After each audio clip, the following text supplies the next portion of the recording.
You're watching Last Minute Laura.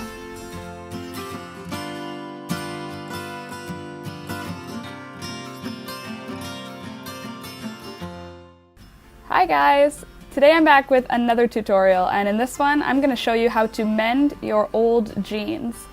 So you can see these jeans are a little bit stretched out, they need a little bit of work, and I decided I don't want to throw them out. I want to fix them up. So, for this project, I am going to work on patching up both of the knees, and I'm going to do a fun technique to make it super cute. I'm also going to replace both of the front pockets. They're all loose and they don't really sit flat anymore. I'm also going to take these jeans in quite a bit because the elastic inside is all stretched out, and I'm going to replace those back pockets because they're kind of permanently stretched. I'm going to also add a little bit of extra detail with embroidery.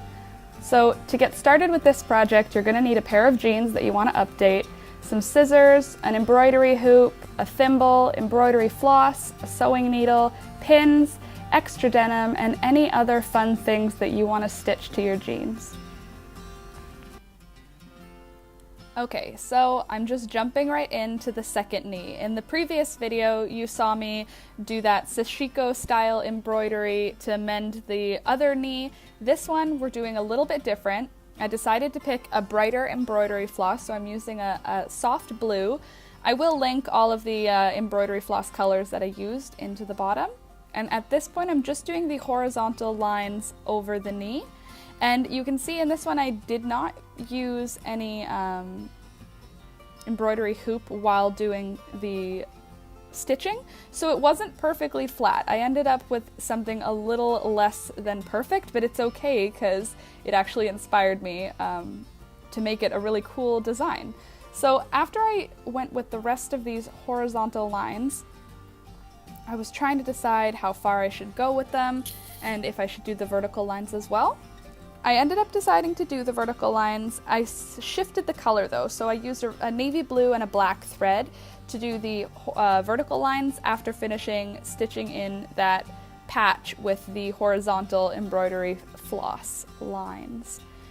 And at this point I was starting to see that it looked a little bit more like outer space even than the previous one. And I kind of got inspired to make this knee into sort of like an Earth-like planet in outer space, and then the other knee would be left the same and kind of resemble sort of a moon over an Earth sort of thing. So the first one I decided to leave as it was, but this one, after fully mending the patch with that embroidery, I decided to add a little bit of something extra to make it a little bit more interesting, a little bit more special. So you can see now one side I used some dark gray, the other side I used some really dark blue, but it's not perfectly flat. So I started maneuvering around, and my plan is to do some satin stitches on all of those raised bumps in order to make it kind of look like topography on a map or on a globe or whatever. Something to make it look a little bit like land. So I started with those bits that were a little bit of extra fabric. I pinched it up and then just sort of sewed along that ridge to make that bit of a mountainy appearance. And I just sort of did that all over the circle, that patch. Anywhere where the patch was not flat, I would pull it to make sort of a landmass style thing. And that's what I'm doing right here. I'm just pulling on the fabric, adjusting it, moving it around, and then doing satin stitches around it. Then I decided to change the color, and I was doing a color change by switching the light green for some light green thread and some dark green thread. So at this point, I'm doing 4 threads. I did 2 long pieces, one of each color, and then folded it in half, and then that way I've got 2 threads of the dark green, 2 threads of the light green.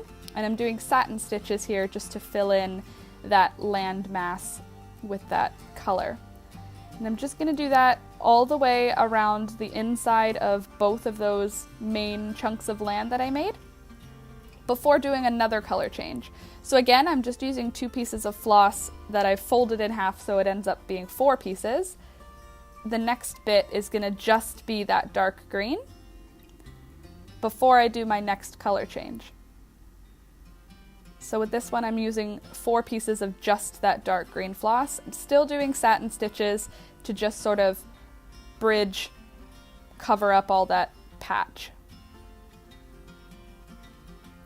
A cool thing about this embroidery is it's actually also reinforcing the mending stitches that are underneath it on that patch. It's locking them in place, which means even if a piece of the thread wears down over time, the whole thing isn't going to just unravel.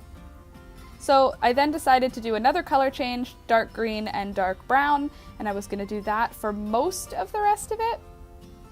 But first I had to fill in the other little landmass with that light green and then change it to the dark green.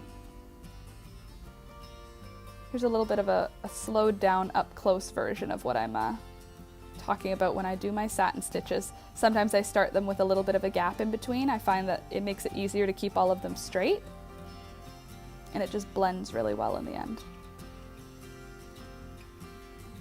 At this point, I decided an embroidery hoop would help me to keep the fabric nice and tight, because with the satin stitches it was trying to pull on the fabric and make it not sit flat. So I used the embroidery hoop just to keep the fabric flat while I was working with it. You can already see how those bits that I pulled to keep the fabric tight end up looking kind of like mountains or like a topographical map, I should say.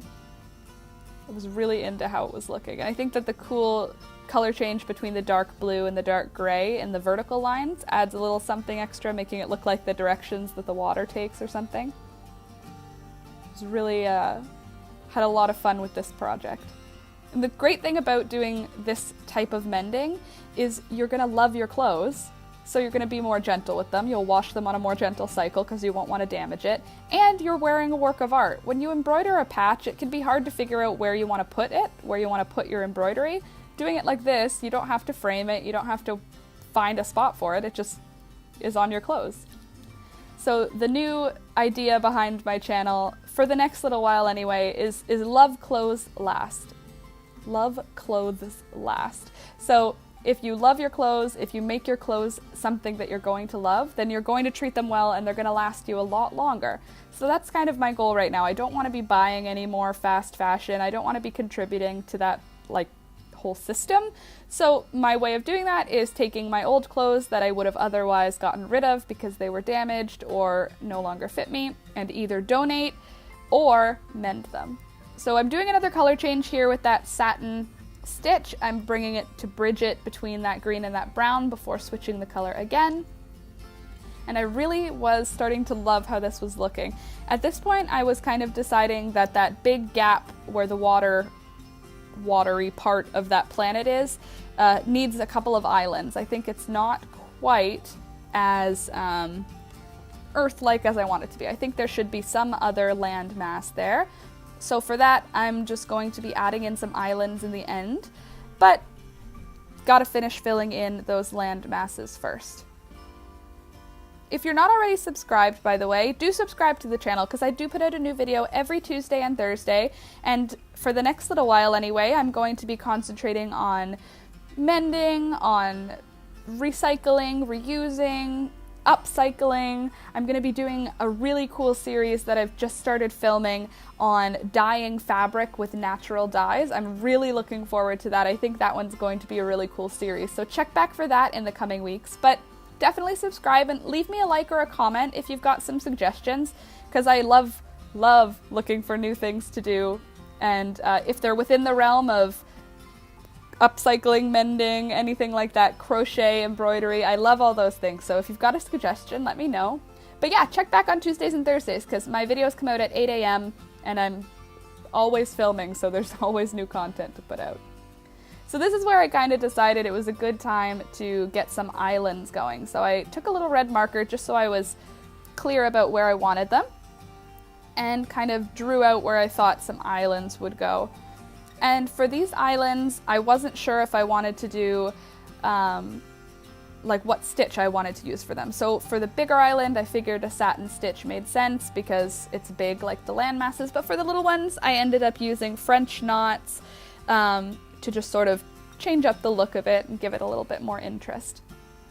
So I've got that tiny one I'm going to work on there, and how I like to do satin stitches when I've got the time and when it's something little like this where the lines kind of matter, I'll do a back stitch or a straight stitch or a whip stitch or some stem stitch, some type of outline stitch all the way around, and then I'll do my satin stitch. And you can see how much cleaner the lines around that little island are versus those landmass sort of parts of this earth.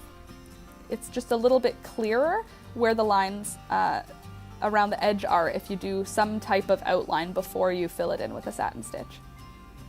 So that's what I'm doing for this big piece too.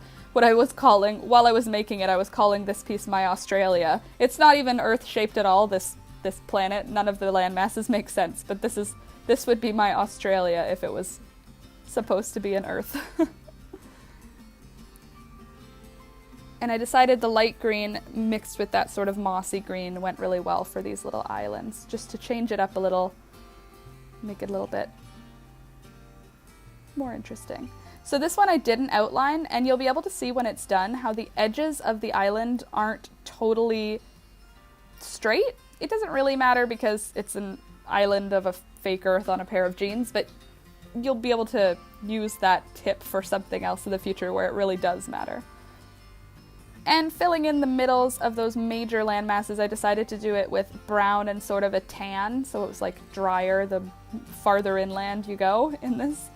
Again, everything I use is going to be linked in the description. I'm using pretty much only DMC embroidery floss for these projects.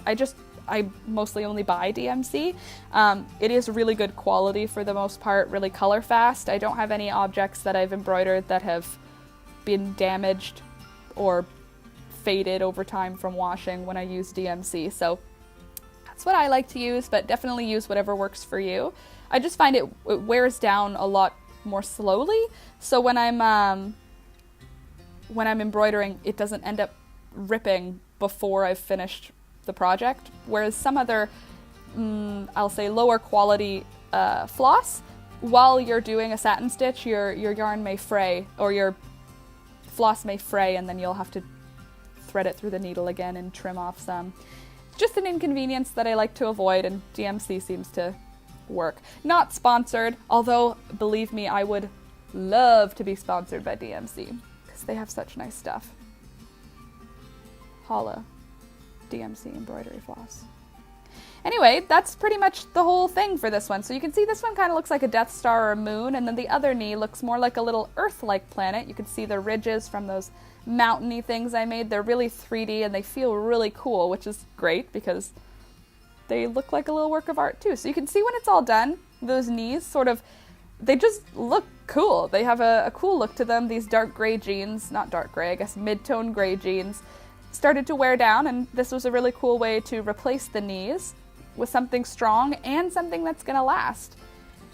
Next stop is going to be replacing those front and back pockets. So definitely check back for that video. I've got a couple coming out in between because I filmed a few in between, but the next thing for this pair of jeans is going to be replacing those front and back pockets. So thank you guys so much for watching, and check back next week.